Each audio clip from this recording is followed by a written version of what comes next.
Está começando pela TV Nova Nordeste o programa Políticas, um espaço dedicado à discussão de fatos e ideias em Pernambuco. As entrevistas giram em torno de política, ciência, comportamento e outras questões do dia a dia de cada um. Vamos conversar hoje sobre comportamento na sociedade. Vamos falar hoje daquelas pessoas que têm mais de 60 anos ou estão chegando aos 60 anos e continuam em atividade, continuam em disposição, com disposição para o trabalho, como vocês conhecem muitas pessoas assim, que não pensam em se aposentar, em parar de trabalhar, porque a aposentadoria não quer dizer o fim do trabalho, quer dizer uma mudança no dia a dia de cada um. Vamos conversar sobre isso com Kleber Dantas, ele é consultor de inovação, está aqui conosco, e também com a psicóloga Dielita Lopes, da Faculdade Exuda. Kleber Dantas esteve recentemente no Vale do Silício e observou experiências interessantíssimas, quando pessoas de mais de 60 anos estavam profundamente envolvidas no processo de inovação tecnológica. Isso, para o Brasil, poderia ser até uma heresia, né, Kleber? Talvez, Antônio. Depende da forma como se olha. Eu acredito, o meu conceito de idade tem a ver com produtividade. Isso não está relacionado diretamente com a idade cronológica. Tem a ver muito mais com a postura e com a atitude diante da vida e a maneira como você apreende e se mantém atualizado sobre tendências, sobre dinâmicas. O que eu percebi, já que você puxa isso pelo post que eu fiz no meu Facebook, é que a principal evento chama-se Maker Fair, é o momento em que os fazedores, os makers se reúnem, e são milhares de pessoas. Boa parte dos monitores eram pessoas com mais de 60 anos de idade, que são produtivas, era quem fazia as visitas guiadas, profundamente antenado com o que estava acontecendo com o mundo. Então eu percebi isso, eu percebi já uma mudança de áreas, até porque, como a vida vai ficar muito longa, a gente não pode se dar o luxo de desperdiçar pessoas durante décadas com uma grande experiência de vida construída. Eu sempre penso que o melhor dos mundos é um mundo onde a gente tenha a energia, o vigor, até a certa irresponsabilidade, eu vou aspirar a palavra associada ao jovem, com o talento, com a visão estruturada das pessoas com mais idade, com o repertório. Essa é a boa visão que a gente deve construir. Dielita Lopes, psicóloga da Faculdade Exuda, essa visão em que as pessoas, aos 60 anos, começam a se desligar da realidade, traduzindo uma completa alienação do que é em relação ao futuro. Passa a viver apenas do passado. Isso é uma questão psicológica? Como é que você vê essa questão? Olha, Tonico, eu percebo que no decorrer das mudanças nos tempos, né, a sociedade vem mudando. Então, assim, hoje o idoso, que a gente chama idoso do dia de hoje, ele foi o jovem da década de, vamos imaginar aí, 60, 70, né? Então ele já teve que passar por revoluções de sexuais, de tabus, ele já passou por outras fases que o idoso antigo não tinha passado. Então a postura hoje ela é construída, ela foi desenvolvida diferente do idoso do passado. Então uma coisa que é interessante a gente refletir é o que é idoso, né? Que o colega Kleber falou muito bem sobre essa polêmica do que é ser idoso. As pessoas confundem muito idoso com a velhice. Né? Idoso, a gente tem que entender que é uma faixa etária na vida da pessoa. Né? Assim como existe a fase da infância, da adolescência, do jovem, do adulto, também existe a fase do idoso. Uma fase biológica. É uma fase biológica. Né? Então, a atitude, ela pode ser totalmente jovem, né? Como bem falou aqui o Kleber. Então, o que vai mudar nisso? O que vai mudar nisso é como eu me constituir enquanto sujeito. Né? Que família estava embasando todo o meu desenvolvimento, que olhar eu tenho para o mundo, que crenças eu carrego diante das verdades do mundo. Né? Então, existem pessoas que foram programadas, vamos dizer assim, educadas, acolhidas, a pensar como o idoso sendo aquela pessoa que é improdutiva.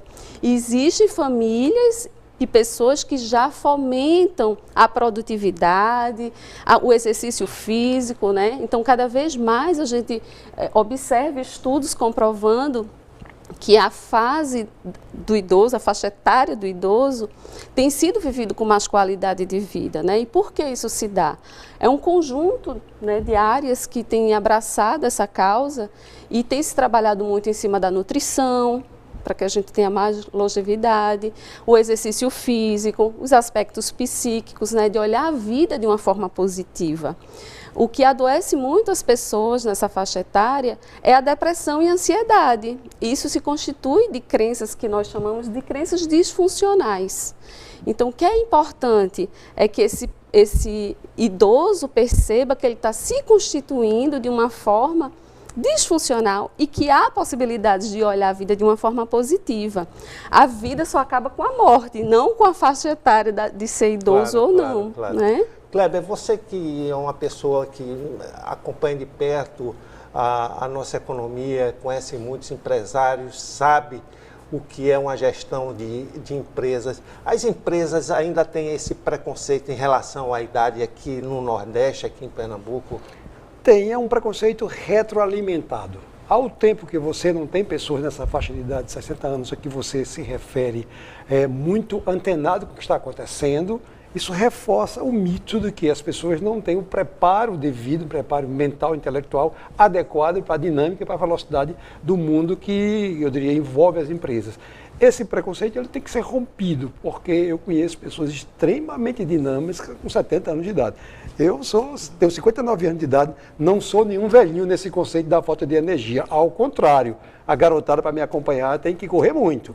Então, as empresas, infelizmente, não conseguem encontrar casos que formem uma linha de tendência, até porque, como você colocou, existe um problema das pessoas nessa faixa de idade quererem ir progressivamente se ausentando do mundo. Eu tenho uma interpretação que se deve à maneira como o mundo do trabalho foi se construindo, especificamente após a Revolução Industrial, onde as pessoas eram classificadas em momentos. Momento da infância, só brinca. Momento de estudar, só estuda. Momento de trabalhar, aposentadoria, momento de casar. Então a vida é como se fosse uma estrada, com seus pit stops, todos bem definidos. E a gente se aposentava aos 50 anos de idade, a minha geração ainda foi assim, e a partir daí você ficava inoperante. Você esperava a sua morte chegar. O que acontece é que a medicina avançou de maneira muito acelerada, o estilo de vida, como você coloca muito bem, alterou.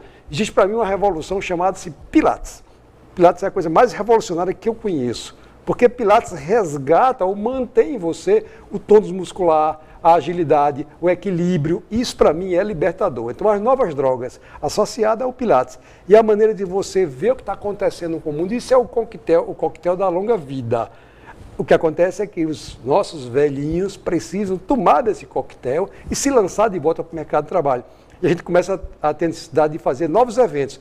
Não é mais eventos dos empreendedores jovens, são empresários sêniors, empreendedores sênior. A gente precisa criar essa categoria agora. Antônio. Exato, isso é muito interessante porque abre um espaço para esse grupo, que daí esse grupo altamente preparado, e aí vamos ter mais chances de trabalho para esse. Mas, doutora Dielita, como o Kleber falou, essa questão do preconceito também é junto à sociedade, ele colocou de uma forma empresarial. Eu queria saber, junto à sociedade, que vê essas pessoas com olhos que dão uma condição de inoperância. Isso eu falo mais em relação, claro, à classe média que a gente pertence e que está acostumada a viver no dia a dia, né? Antes eu peço permissão para falar só sobre um ponto que o Kleber falou, assim, os medicamentos, né, os avanços nos medicamentos vêm contribuindo, o Pilates, eu concordo com tudo isso. E aí eu não sei aqui o quanto que a população ainda desconhece de uma ginástica cerebral chamada neurofeedback. Inclusive eu trabalho com isso dentro do meu consultório, né? E assim, são estímulos que a gente trabalha com eletrodos para preservar e melhorar a performance humana, independente da faixa etária. Então, observa-se que a partir dos 55 anos de idade, começa a haver um declínio natural, desde que não haja estímulos para que aquela coisa, para que o cérebro ele não vá degenerando. E sim, por isso que a gente pede exercícios de leituras. Foi bem colocado Xadrez. também quando você colocou. Tem que ler livros, né? Não pode ficar só brincando de jogos. Precisamos ler, precisamos treinar o cérebro, né? A palavra é essa. A leitura expande a imaginação, expande. né? E hoje também você pode ler via tablet, Kindle, quer dizer, há um cruzamento de atualidade. Suporte, apenas suporte que mudou, mas a essência de você começar a construir do modelo abstrato, pensado para um escritor, o teu próprio mundo, a maneira como você coloca a paleta de cores naquilo que está sendo descrito, esse exercício, eu imagino que você esteja se referindo. É preciso fazer o cérebro ser exercitado. Ser exercitado, né? Leitura é um grande momento para isso. Exatamente. Então, não pode parar. Hoje existem faculdades em Itajaí que ela é dedicada para um público a partir dos 40 anos de idade, para que a gente não pare de estudar, de conhecer, né? Esteja sempre ali exercitando e conhecendo. Não existe limites, né, de aprendizado.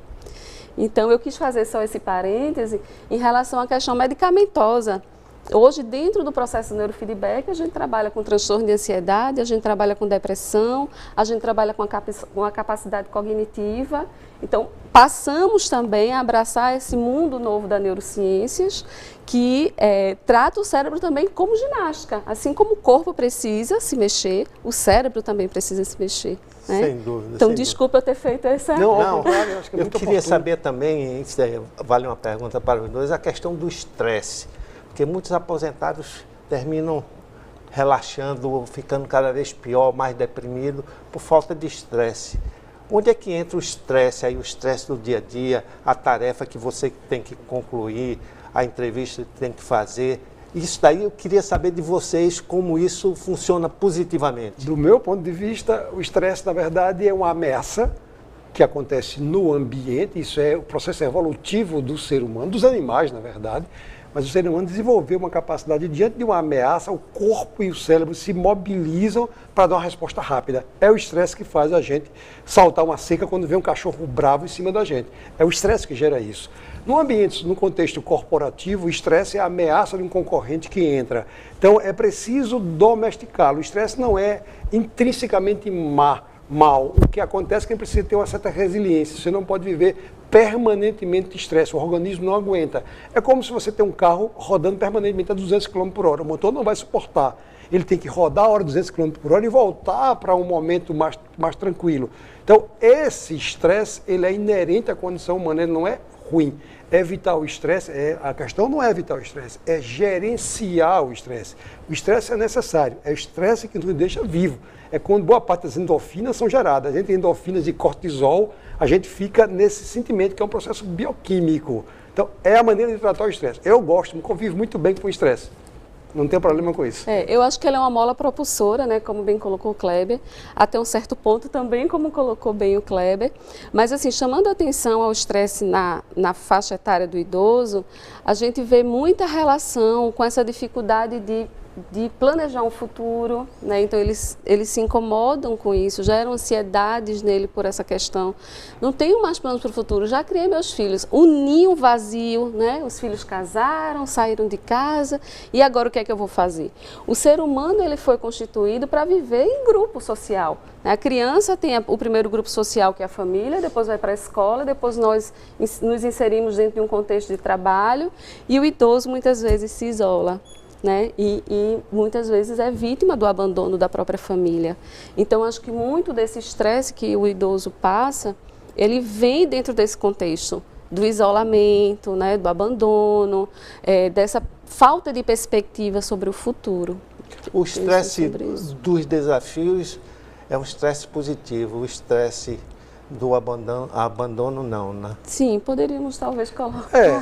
Com o cuidado de modelar isso, na verdade, o estresse do desafio, contanto que isso não seja seguido de uma frustração por não ter atingido o desafio. Então, veja bem, vamos colocar que você vai se preparar para uma prova. E a tua expectativa é tirar um 10. você tira um 9, você se frustra. Isso pode gerar estresse. A mesma prova, se eu for com a perspectiva que eu quero tirar um 10, mas com 7 eu passo por meio, eu tiro 8, eu sou o homem mais feliz do mundo, não tem estresse. É a mesma nota. O problema é a maneira como você metaboliza isso. Quais são as expectativas que você gera? Porque o estresse é muito associado à frustração, ao você não conseguir por uma série de fatores. Me parece que essa é a questão crítica. Como as pessoas de maior idade, como você falou, já criaram seus filhos, já têm uma aposentadoria boa ou má, ou de alguma forma construir um certo ninho protetor em relação à sua vida, você perde a necessidade de estar se lançando para um desafio novo. E aí você começa a ter muito pouca resiliência diante de um fato que frustre. Você não consegue metabolizar isso bem. Esse é o caminho de uma frustração permanente, especialmente no momento em que a gente vai viver muito.